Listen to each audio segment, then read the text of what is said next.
LPU ప్లేస్మెంట్ల రికార్డులు సృష్టిస్తోంది. Final year student 2.5 కోట్ల ప్యాకేజ్ పొందుతున్నారు. 1700 మందికి పైగా ఎల్పియు స్టూడెంట్స్ 10 లక్షల నుంచి 2.5 కోట్ల ప్యాకేజెస్ పొందారు.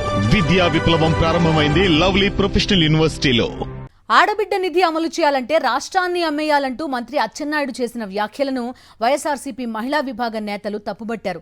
చంద్రబాబు డిఎన్ఏలోనే వెన్నుపోటు ఉందని, ఈసారి కూడా ఇచ్చిన మాట తప్పి మహిళలకు వెన్నుపోటు పొడిచారన్నారు. ఎన్నికల ముందు హామీలిచ్చి అధికారంలోకి వచ్చిన కూటమి నేతలు ప్రజల్ని దారుణంగా మోసం చేశారని ఆగ్రహం వ్యక్తం చేశారు వైఎస్ఆర్సీపీ మహిళా విభాగం నేతలు. పూర్తి సమాచారం మా ప్రతినిధి నాయుడు అందిస్తారు.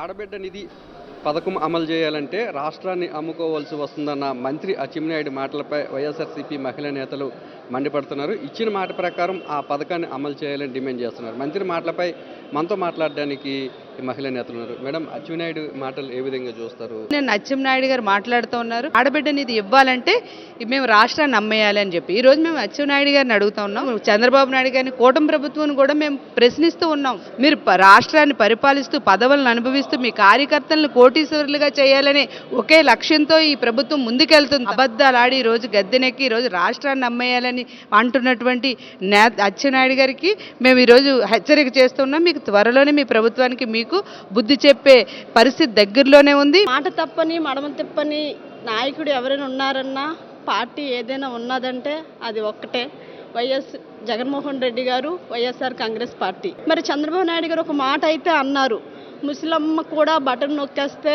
అకౌంట్లో అమౌంట్ పడిపోతుందని. మరి అదే పని చంద్రబాబు నాయుడు ఎందుకు చేయలేకపోతున్నారు? ఈరోజు చంద్రబాబు నాయుడు గారు ఆల్రెడీ చెప్పారు, సూపర్ 6 ఇచ్చేసాము, ఎవరైనా మాట్లాడితే వాళ్ళకి 4 మందం అని.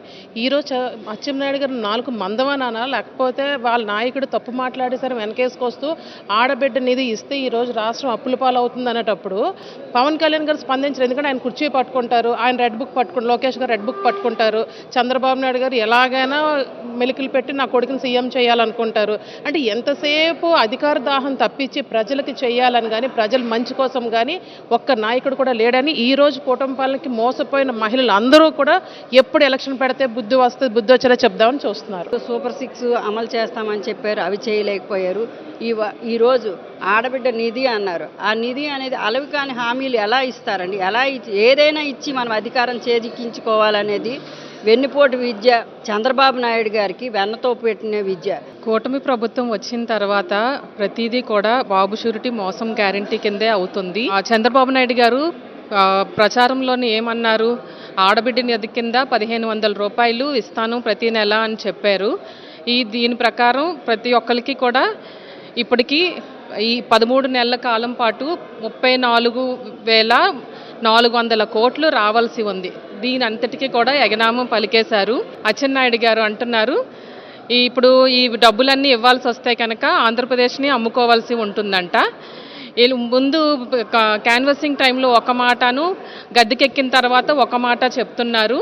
అధికార దాహంతో ఎన్నికలకు ముందు కూటమి నాయకులు ఇష్టానుసారంగా హామీలను గుప్పించారని, అధికారంలోకి వచ్చిన తర్వాత మాట తప్పడం కోసం, హామీలు ఎగ్గట్టడం కోసం రాష్ట్రాన్ని అమ్ముకోవాల్సి వస్తుందనే మాటలో మాట్లాడుతున్నారని, ఇచ్చిన మాట ప్రకారము సూపర్ 6 హామీలన్నింటినీ కూడా అమలు చేయాలని వైఎస్ఆర్సీపీ మహిళా నేతలు డిమాండ్ చేస్తున్నారు. లేదంటే కూటమి ప్రభుత్వానికి బుద్ధి చెప్పే రోజులు దగ్గరలోనే ఉన్నాయని చెప్పి హెచ్చరిస్తున్నారు. కెమెరామెన్ అప్పలరాజుతో నాయుడు, విశాఖపట్నం నుంచి.